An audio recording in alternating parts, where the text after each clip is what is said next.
சமூக வலைதளங்கள் முழுக்க ரொம்பவே இப்போது எல்லாராலையும் பேசப்பட்டு வருத்தப்பட்டு வரக்கூடிய ஒரு விஷயம் அப்படின்னா, இப்போ இருக்கக்கூடிய இளைஞர்கள் மத்தியில், பொதுவாக பெண்கள் மத்தியிலையுமே இந்த ரீல்ஸ் மோகம் அப்படின்றது அதிகமாகவே இருக்குது அப்படின்னு தான் சொல்லணும். ரீசெண்டாக கேரளாவில் நடந்திருக்கக்கூடிய ஒரு விஷயம் உண்மையிலேயே உலகையே உலுக்கிடுச்சு அப்படின்னு தான் சொல்லணும். யாரோ ஒருத்தர் ஏதோ சொல்ல போய், ஏதோ பண்ண போய் ஒரு உயிர் போயிடுச்சு அப்படின்றது எல்லோருடைய வருத்தமாகவும் ஆதங்கமாகவும் இருந்து வந்துட்டுருக்கு. கற்பனையாக சில விஷயங்களை நம்ம ஒருத்தவங்க வெளிப்படுத்துகிறாங்கன்னா அதை உண்மைன்னு நினச்சி நிறைய பேர் இங்கே அதை ஊதி ஊதி பெருசுப்படுத்திடுறாங்க. அதுவே கொஞ்ச நாட்களில் பழக்கமாகவும் வச்சுக்கிறாங்க. இப்போ அப்படி தான் கேரளாவில் ஒரு பெண்ணு செக்ஸ் ஹராஸ்மெண்ட் அப்படின்னு போட்டிருக்கக்கூடிய ஒரு வீடியோவை பார்த்துட்டு எல்லோருமே பல விஷயங்களை தங்களுடைய கமெண்ட்டுகளாக பதிவு பண்ணி வந்தாங்க. இப்போ ஆனால் ஒரு நபர் அதனால் உயிரோடே இல்லாமல் இருக்காங்க அப்படின்றது ரொம்பவே வருத்தத்தை கொடுக்குது. எவ்வளவோ பேசியிருக்காங்க. ஆனால் இப்போது அவர் மேலே தப்பில்லை அப்படின்ற மாதிரி எல்லோரும் மறுபடியும் ஒரு பக்கம் பேசுகிறத பார்க்கும்போது எல்லாருமே கொஞ்சம் யோசித்து பேசியிருக்கலாம். அதை விட அந்த பொண்ணு பார்த்து வீடியோ போட்டிருக்கலாம். இதையும் தாண்டி கமெண்ட் பண்ணவங்க, அவரை காயப்படுத்தினவங்க எல்லாருமே பின்னாடி என்ன நடந்தது அப்படின்றத யோசிக்காமல் ஒரு விஷயத்தை பார்த்ததும் கண்ணை மூடிக்கிட்டு பேசினது ரொம்பவே தவறுன்னு எல்லாருமே நினைக்கக்கூடிய அளவுக்கு அவருடைய இழப்பு இருக்குது அப்படின்னு தான் சொல்லணும். 40 வயதாகக்கூடிய ஒரு நபர் என்ன பண்ணியிருக்காரு அப்படின்னா, பஸ்ஸில் பயணம் பண்ணும்போது அங்கே இருக்கக்கூடிய ஒரு இளம் பெண் என்ன செஞ்சுருக்காங்க அப்படின்னா, அதாவது சிம்ஜிதா அப்படின்றவங்க வீடியோ எடுத்து அதை வெளியிட்ருக்காங்க. என்னாச்சு ஏதாச்சும் எதையுமே சொல்லாமல் ஹேஷ்டேக் போட்டு சீரியல் ஹராஸ்மெண்ட் அப்படின்னு மட்டும் போட்டாங்க. இதை பார்த்துட்டு எல்லாருமே பல தரப்புலையும் பேச ஆரம்பிச்சிட்டாங்க. நம்ம மக்கள் ஒரு வீடியோ பார்க்குறாங்கன்னா அதுக்கு பின்னாடி என்ன இருக்குது ஏது இருக்குது அப்படின்றதையும் தாண்டி ஒரு விஷயம் பார்க்கும்போது தப்புன்னு பட்டுருச்சுன்னா நிச்சயமாக அவங்கள நம்ம நல்லா ஒரு 4 கேள்வியாவது கேட்கணும் நம்ம பங்குக்கு அப்படின்ற மாதிரி பேசுவாங்க. அப்படி தான் இங்கே ஒருத்தரை பேசியிருக்கக்கூடிய விஷயம் அவரை ரொம்பவே காயப்படுத்தியிருக்கு. தீபக் அவர்களுக்கு நெருக்கமானவர்களில் இருந்து எல்லாருமே பார்த்திங்கன்னா பேச ஆரம்பித்ததுமே தவறான முடிவை எடுக்கிறதுக்கு அதுவே வழிவகுத்துருச்சு அப்படின்னு தான் சொல்லணும். 40 வயதாகக்கூடிய தீபக் அவர்கள் ப்ரைவேட் செக்டாரில் வேலை பார்த்து வராரு. கோழிக்கோடில் வசித்து வந்துட்டுருக்காரு. இவர் அன்றைக்கி எப்பயும் போல தான் பார்த்திங்கன்னா பஸ்ஸில் பயணம் பண்ணியிருக்காரு.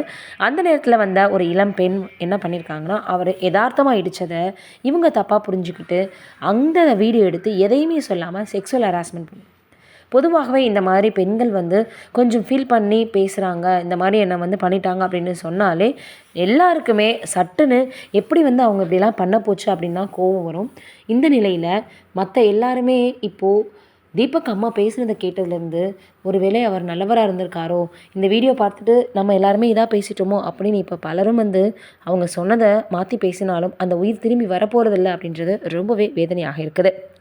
தீபக் அவர்களினுடைய அப்பா அம்மா அக்கா அப்படின்னு எல்லாருமே ரொம்பவே உயிரோடு இருக்கும்போது எந்த விதமான தொந்தரவும் யாருக்கும் கொடுத்ததே இல்லை அப்படின்னு சொல்லியிருக்காங்க. அதையும் தாண்டி உங்கள் வீட்டில் அம்மா இல்லையா அக்கா இல்லையா ஏன் நீ இப்படிலாம் நடந்துக்கிற அப்படின்னு அவங்க கேட்டது, அவரை சுற்றி இருக்கக்கூடிய தெரிஞ்சவங்களே அவருக்கு பார்த்திங்கன்னா நிறைய விஷயங்கள் அவரை கேள்விகளாக கேட்டது, அவருக்கு நிறைய மீம்ஸ் போட்டது அப்படின்னு பல விஷயங்கள் அவருடைய மனசை ரொம்பவே காயப்படுத்தியிருக்கு. மன உளைச்சலில் இருந்தவர் ரூமை விட்டு வெளியே வராமல் இருந்திருக்காரு. அதனால என்ன பண்ணியிருக்காங்க அப்படின்னா, அம்மா போய் ஏன் இவன் டோரை திறக்கிறது இல்லை, யார்கிட்டையும் பேசுகிறது இல்லையே, க்ளோஸ்லேயே இருக்கே அப்படின்னு சொல்லி தான் இவங்க நினச்சிட்டு போய் ஓப்பன் பண்ணியிருக்காங்க. அவர் சூசைட் அட்டன் பண்ணி இறந்துட்டுருக்காரு. இது எந்த அளவுக்கு அந்த அம்மாவுக்கு ஒரு வேதனையை கொடுத்துருக்கோம். அவர் தான் ரொம்ப பேக் போனாக அந்த குடும்பத்திற்கே இருந்திருக்காரு அப்படின்னு தான் சொல்லணும். அவரை நம்பி தான் இருந்திருக்காங்க அந்த குடும்பத்தில். அம்மா எல்லாருமே ரொம்பவே தீபக்கை நினச்சி கதறி அலறதை பார்க்கும்போது ரொம்ப கஷ்டமாக இருக்குது. எல்லோரும் சேர்ந்து என் பிள்ளைங்களை இந்த பண்ணிட்டீங்களே, என் பிள்ளையை கொண்டுட்டீங்களேன்னு தீபக்கனுடைய அம்மா கதறி அலறதை பார்க்கும்போது நம்மளுக்கே ரொம்பவே வேதனையாக இருக்குது. ஒரு விஷயம் நடக்குது அப்படின்னா என்ன இருக்குது ஏது இருக்குதுன்னு பார்க்கணும். பாவம் தீபக் அவரை இப்படி டார்ச்சர் பண்ணி எல்லாருமே இப்படி பண்ணிட்டீங்களேன்னு இன்னும் பலரும் சொல்லி வந்துட்டுருக்காங்க. தெரியாமல் நடந்த அந்த டச்சை ஆங்கிளாக அவங்க வீடியோ எடுக்கிறது எல்லாமே எல்லோரும் கேட்கக்கூடிய ஒரு விஷயம் என்ன அப்படின்னா, ஒரு தரப்பினர் பேசும்போது அந்த வீடியோ எடுத்த நேரத்திற்கு யார்கிட்டயா சொல்லி தட்டி கேட்டிருக்கலாமே, இல்லை டைரெக்டாகவே அவர் தப்பாக நடந்துட்டு அடிச்சுட்டு இருந்திருக்கலாமே, எதற்காக இந்த வீடியோவை எடுத்து அதுலேயும் தப்பான ஒரு ஹேஷ்டேக்கை போட்டிருக்கணும் அப்படின்னு கேட்டுட்டு இன்னும் எல்லாரும் அவங்க என்ன பண்ணுறாங்க அப்படின்ற மாதிரி அந்த இளம் பெண்ணுடைய ஹிஸ்ட்ரி எடுத்து பார்க்கும்போது அவங்க ஒரு ப்ரொஃபஸர் அப்படின்ற மாதிரியும் சைக்காலஜிஸ்ட் அப்படின்ற மாதிரியும் போட்டிருக்காங்க. அதை பார்த்துட்டு ஒருவேளை இவங்க ரீல்ஸ் மோகத்துக்காக தான் அப்படி பண்ணியிருக்காங்களோ அப்படின்ற மாதிரி சிம்ஜிதா அவர்களை பற்றி நிறைய பேச ஆரம்பிச்சிட்டாங்க. அதே போல் அவர் தள்ளி போனால் கூட இவங்க தான் கிட்ட போய் ஆங்கிளாக நின்று எடுத்திருக்காங்க அப்படின்னு பலரும் சொல்லி வந்துட்டுருக்காங்க. இது எல்லாரும் பேச ஆரம்பிச்சிட்டாங்கன்னு தெரிஞ்சதுமே அவங்க ஒரு வீடியோ போட்டிருந்தாங்க. அதுதான் ரொம்ப எல்லாருக்கும் வருத்தமாக போயிடுச்சு. நான் வந்து நடந்ததா சொன்னேன். எனக்கு முன்னாடி இந்த ஒரு பொண்ணுக்கிட்ட கூட அவர் இப்படி தான் இருந்தார். கூட்டமா இருக்கும்போது தெரியாது. ஆனா தனியா இருக்கும்போது அப்படி தெரியும். அதனால தான் நான் வீடியோ எடுத்து போட்டேன். நான் பண்ணது எதுவும் தப்பு இல்லன்ற மாதிரி அவங்க வந்து அந்த வீடியோவில் வெளியிட்டிருந்தாங்க. ஆனா இன்னும் ஒரு சிலர் அந்த வீடியோவை அவங்க டெலீட் பண்ணிட்டாங்க. அவங்க பேசினது எதுவுமே இல்ல. அது சம்மந்தப்பட்டதுன்னு கூட அவங்கள ஃபாலோ பண்ணி சொல்லி வந்துட்டுருக்காங்க. இந்த ரீல்ஸ் வீடியோ மட்டுமே 2 மில்லியன்ஸ் போயிருக்கு அப்படின்னு சொல்லப்படுது.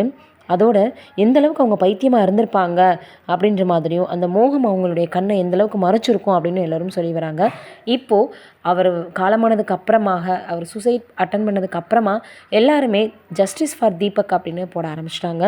இதை முன்னாடியே கொஞ்சம் யோசிச்சு பேசியிருந்தா அந்த உயிராவது மிஞ்சிருக்குமே, அவர் கூட இருந்தவங்களாவது அட்லீஸ்ட் அவரை புரிஞ்சுட்டு பேசியிருந்துருக்கலாமே அப்படின்னு இப்போ எல்லோருமே பேசி வராங்க. தெரியாமல் ஒரு வீடியோ போட்டுட்டு அதுலேயும் பாலியல் அத்துமீறல் அப்படின்னு போட்டது எந்த அளவுக்கு ஒரு மோசமான விஷயம் அப்படின்றது எல்லாருக்குமே தெரியுது. இந்த முடிவை அவர் எடுத்திருக்க மாட்டார், இந்த முடிவை அவர் எடுக்கணும் அப்படின்னு நான் நினச்சதே இல்லை அப்படின்னு அதில் அந்த சிம்சிதா அவர்கள் பேசியிருந்தது ரொம்ப ஹைலைட்டாக இருந்தது அப்படின்னு தான் சொல்லணும். ஒருத்தவங்களை கஷ்டப்படுத்தணும், காயப்படுத்தணுன்றதை தாண்டி நம்மளுடைய வீடியோஸ் வந்து நிறைய வியூஸ் போகணும் அப்படின்னு நினச்சிட்டு இந்த மாதிரி பண்ணுறவங்க தயவு செய்து இதை பார்த்துட்டு அது ஒரு உயிரோட மதிப்பை தெரிஞ்சுக்கிட்டு இனிமேல் இது மாதிரி பண்ணாமல் இருந்தாலே போதும் அப்படின்ற மாதிரி இப்போ எல்லோருமே சொல்ல ஆரம்பிச்சிட்டாங்க. தீபக் அவர்களினுடைய ஆன்மா சாந்தி அடையணும் அப்படின்னு இப்போ பலரும் சொல்லி வந்தாலும் அவர் ரொம்பவே மன உளைச்சலில் தான் இந்த முடிவு எடுத்திருக்காரு அப்படின்றது எல்லாருக்குமே தெரியுது. இப்போ அந்த பொண்ணை அரெஸ்ட் பண்ணிட்டாங்கன்ற ஒரு வீடியோவும் வெளியாகி இருந்தது.